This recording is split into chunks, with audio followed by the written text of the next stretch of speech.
Assalamualaikum warahmatullahi wabarakatuh. Perkenalkan, nama saya Ayu Fitri Andini dengan NIM L1C020014 dari kelas Sosiologi A, Program Studi Sosiologi Universitas Mataram. Pada kesempatan kali ini, saya akan membahas sedikit tentang materi syarat, rukun, dan hal-hal yang membatalkan wudhu menurut 4 mazhab. Yang pertama, mazhab Hanafi, yang kedua, mazhab Maliki, yang ketiga, mazhab Syafi'i, dan yang keempat, mazhab Hambali. Kemudian akan dilanjutkan dengan membahas tentang syarat, rukun, dan hal-hal yang membatalkan sholat menurut 4 mazhab tersebut. Nah, sebelum kita membahas materi tersebut, terlebih dahulu kita akan membahas apa sih itu wudhu. Wudhu adalah salah satu cara menyucikan anggota tubuh dengan air. Seorang muslim diwajibkan bersuci setiap akan melaksanakan sholat, baik itu sholat sunnah maupun sholat wajib. Oke, yang pertama kita akan membahas tentang syarat, rukun, dan hal-hal yang membatalkan wudhu menurut 4 mazhab tersebut. Nah, sebelum kita melakukan wudhu, sebaiknya kita mengetahui apa saja sih syaratnya wudhu. Adapun syarat wudhu terbagi menjadi 2, yaitu syarat wajib dan syarat sah. Syarat wajib wudhu yang pertama berakal, yang artinya orang yang gila tidak wajib dan tidak sah wudhunya, yaitu pada waktu gila ataupun pada waktu penyakit ayahnya kambuh. Wudhu juga tidak diwajibkan bagi orang yang tidur dan yang terlupa. Yang kedua yaitu balik, yang artinya anak-anak tidak diwajibkan untuk melakukan wudhu kecuali dari orang yang mumayyiz. Nah, mumayyiz di sini artinya orangnya bisa membedakan mana yang baik dan mana yang buruk. Yang ketiga yaitu Islam, yang artinya orang yang wajib melakukan wudhu ini hanyalah orang Islam. Orang kafir tidak diwajibkan untuk melakukan wudhu. Dan yang keempat, mampu menggunakan air yang suci dan mencukupi. Artinya, wudhu tidak diwajibkan kepada orang yang tidak mampu menggunakan air yang suci. Yang kelima yaitu hadas, artinya orang yang sedang dalam keadaan memiliki wudhu tidak diwajibkan mengulangi wudhu, yaitu berwudhu atas wudhu yang belum batal. Yang keenam yaitu bebas dari haid dan nifas, yang artinya seorang perempuan yang sedang mengalami haid dan nifas tidak diwajibkan untuk berwudhu. Dan yang kedelapan yaitu pada waktu yang sempit, artinya wudhu diwajibkan pada waktu akhir atau pada waktu yang sempit. Nah, selanjutnya tentang syarat sah wudhu. Terdapat perbedaan pendapat di antara mazhab tersebut. Menurut ulama mazhab Hanafi, wudhu dapat dianggap sah dengan adanya 3 syarat. Adapun menurut jumhur ulama, wudhu dapat dianggap sah dengan 4 syarat. Yang pertama, meratakan air suci ke atas kulit, yaitu meratakan air ke seluruh anggota yang wajib dibasuh hingga tidak ada bagian yang tertinggal. Yang kedua, menghilangkan apa saja yang menghalangi air sampai ke anggota wudhu. Dengan kata lain, tidak terdapat suatu penghalang yang menghalangi air sampai ke kulit seperti lemak, minyak, dan termasuk juga kotoran mata, dawat Cina yang liat, dan cat kuku bagi perempuan. Yang ketiga, tidak terdapat perkara-perkara yang menafikan wudhu atau berhentinya perkara-perkara yang membatalkan wudhu. Maksudnya adalah berhentinya semua hal yang dapat menyebabkan batal dan semacamnya. Dan yang keempat, masuk waktu untuk tayamum menurut pendapat jumhur ulama selain ulama mazhab Hanafi. Selanjutnya, saya akan membahas tentang rukun wudhu. Terdapat perbedaan pendapat di antara 4 mazhab tersebut. Ada yang menyebutkan 4 saja sebagaimana yang tercantum dalam ayat Al-Quran. Namun ada juga yang menambahinya dengan berdasarkan dalil dari sunnah. Pertama, saya akan membahas tentang mazhab Hanafi. Terdapat 4 rukun wudhu menurut mazhab Hanafi. Yang pertama, membasuh wajah, yaitu dari batas rambut hingga bawah dagu. Yang kedua, membasuh tangan dari ujung jari sampai dengan sikut. Yang ketiga, mengusap kepala.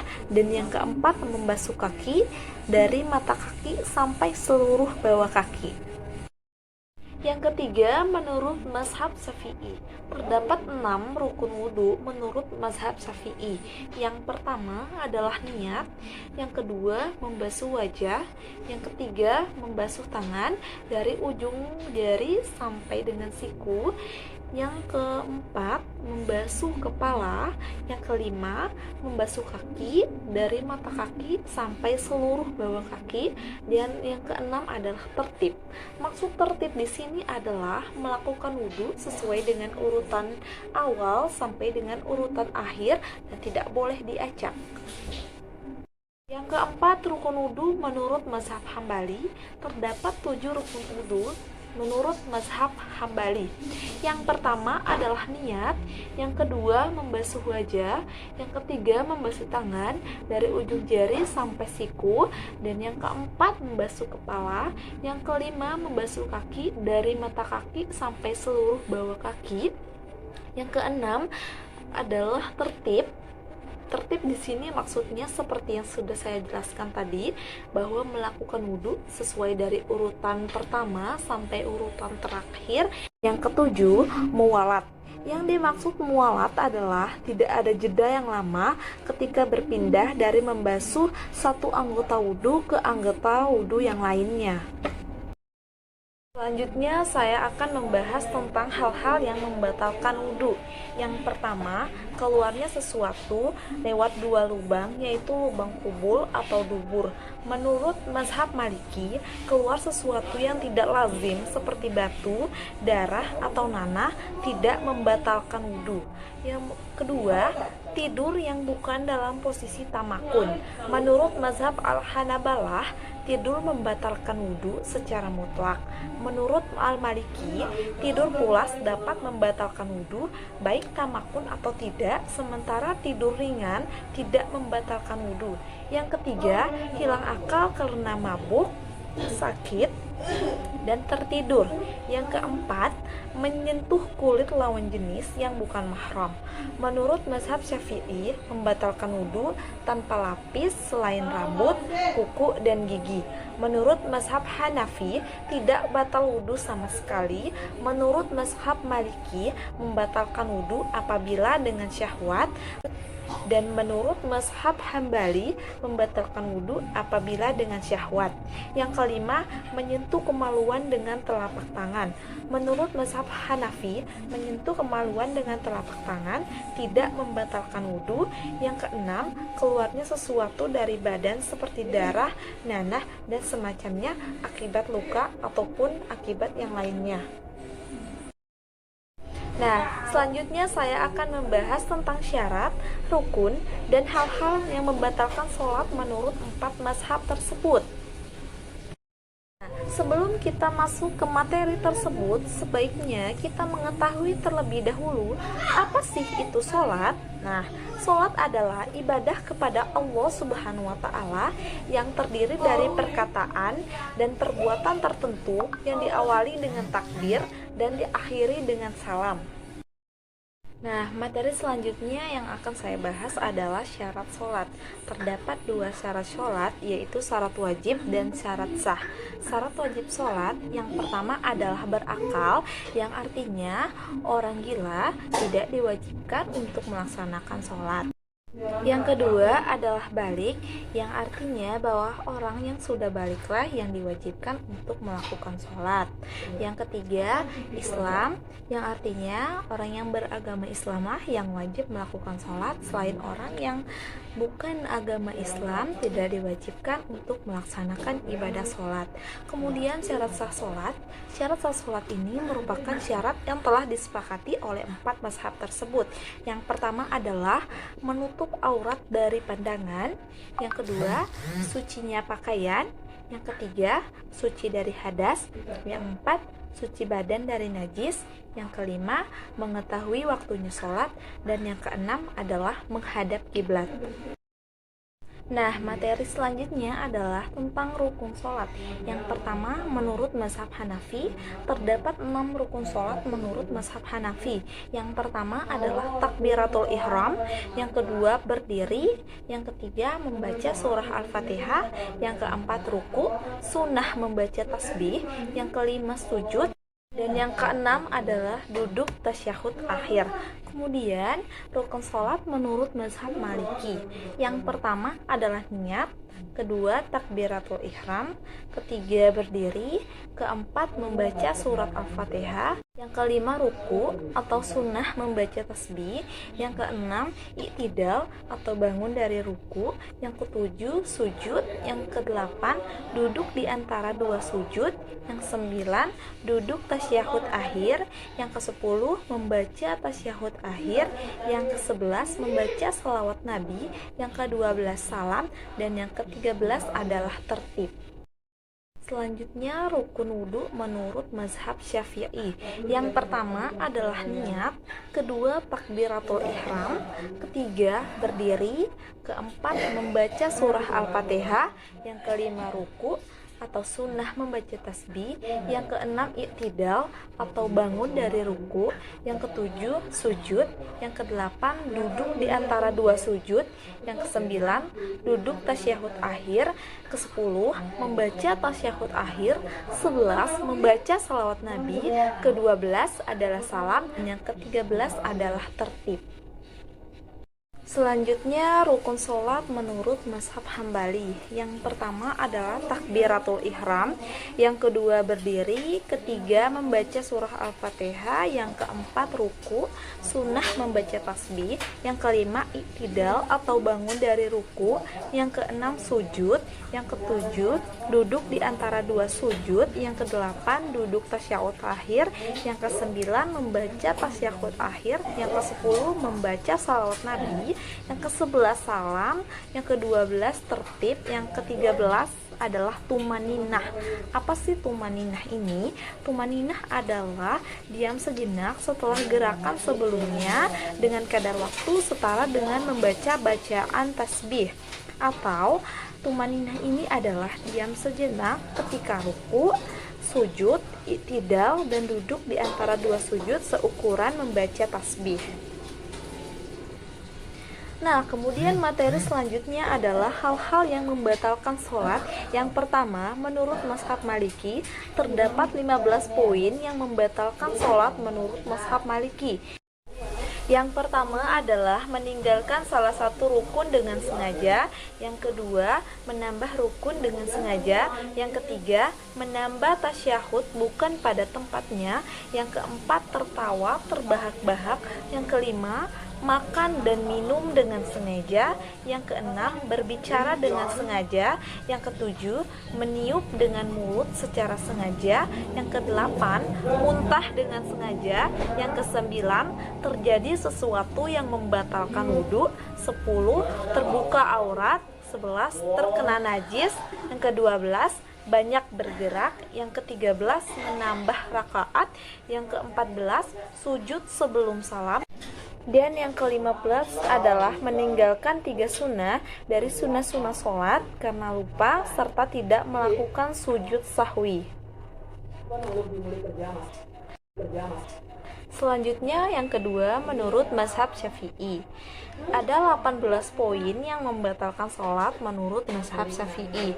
Yang pertama, karena hadas yang mewajibkan wudhu atau mandi. Kedua, berbicara secara sengaja.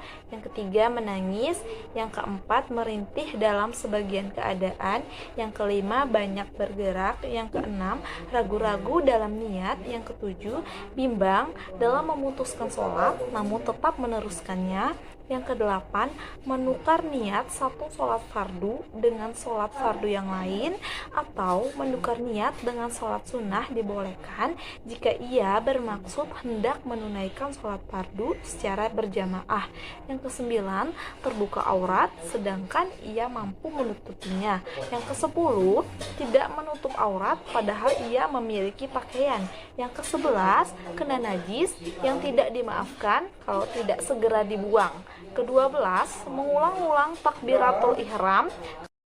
Yang ke-13, meninggalkan rukun secara sengaja. Yang ke-14, mengikuti imam yang tidak patut diikuti karena kekufurannya atau sebab lainnya. Yang ke-15, menambah rukun secara sengaja. Yang ke-16, makan atau minum. Yang ke-17, berpaling kiblat dengan dadanya. Dan yang ke-18, mendahulukan rukun fi'li dari yang lainnya. Nah, apa sih rukun fi'li ini? Rukun fi'li adalah perbuatan yang harus dilakukan ketika sholat, dan apabila ditinggalkan maka tidak sah sholatnya. Kemudian hal-hal yang membatalkan sholat menurut mazhab Hambali. Yang pertama, banyak bergerak. Kedua, kena najis yang tidak dimaafkan. Ketiga, membelakangi kiblat. Yang keempat, terjadi sesuatu yang membatalkan wudhu. Yang kelima, sengaja membuka aurat. Yang keenam, bersandar dengan kuat tanpa alasan. Yang ketujuh, menambah rukun dengan sengaja. Yang kedelapan, mendahulukan sebagian rukun dengan rukun lainnya dengan sengaja. 9, keliru dalam bacaan yang merubah arti dari bacaan itu padahal ia mampu memperbaikinya. Yang ke-10, berniat memutuskan sholat atau bimbang dalam hal itu. Yang ke-11, ragu-ragu dalam takbiratul ihram. Ke-12, tertawa terbahak-bahak. Ke-13, berbicara, baik sengaja ataupun tidak. Yang ke-14, makmum memberi salam dengan sengaja mendahului imam. Yang ke-15, makan atau minum. Yang ke-16, berdehem tanpa alasan. Yang ke-17, meniup dengan mulut jika keluar suara minimal 2 huruf. Dan yang terakhir, menangis bukan karena takut kepada Allah. Dan yang terakhir, yaitu menurut mazhab Hanafi, terdapat 17 poin hal-hal yang membatalkan sholat menurut mazhab Hanafi. Yang pertama adalah berbicara dengan sengaja, lupa, tidak tahu hukumnya atau karena keliru. Yang kedua, membaca doa yang mirip dengan perkataan manusia. Yang ketiga, banyak bergerak. Yang keempat, memalingkan dada dari kiblat. Yang kelima, makan dan minum. Yang keenam, berdehem tanpa alasan. Yang ketujuh, menggerutu. Yang kedelapan, merintih, mengaduh, menangis dengan suara keras. Yang kesembilan, membalas ucapan orang yang bersin. Yang kesepuluh, mengucapkan kalimat innalillah ketika mendengar kabar buruk. Yang ke-11, mengucapkan kalimat alhamdulillah ketika mendengar kabar baik. Yang ke-12, mengucapkan kalimat subhanallah atau la ilaha illallah ketika heran. Yang ke-13, orang yang sholat dengan bertayamum lalu mendapati air. Yang ke-14, terbit matahari ketika sedang sholat subuh. Yang ke-15, matahari tergelincir ketika sedang mengerjakan sholat id. Yang ke-16, jatuhnya pembalut luka yang belum sembuh. Yang ke-17, berhadas dengan sengaja. Jika didahului dengan tidak sengaja, maka tidak membatalkan sholat, namun harus berwudu dengan meneruskan sholatnya. Nah, kesimpulannya adalah terdapat beberapa perbedaan dan persamaan antara 4 mazhab tersebut, baik itu syarat, rukun, dan hal-hal yang membatalkan wudhu dan salat. Dan menurut saya, kita adalah Islam, jadi kita adalah satu. Kita bebas mengikuti mazhab manapun, tapi ajaran atau aturan yang terdapat di dalam mazhab tersebut juga terdapat di dalam Al-Quran dan hadis Nabi. Menurut saya pribadi, sebagai seorang muslim, lebih baik kita mengikuti aturan yang ada di Al-Quran, sebagaimana Al-Quran adalah pedoman hidup bagi orang muslim, dan juga mengikuti hadis. Baik, itulah tadi materi yang sudah saya sampaikan mengenai syarat, rukun, hal-hal yang membatalkan wudhu dan sholat. Semoga bermanfaat bagi kita semua. Maaf apabila banyak kekurangan dan kesalahan dalam pengucapan kata. Terima kasih. Wassalamualaikum warahmatullahi wabarakatuh.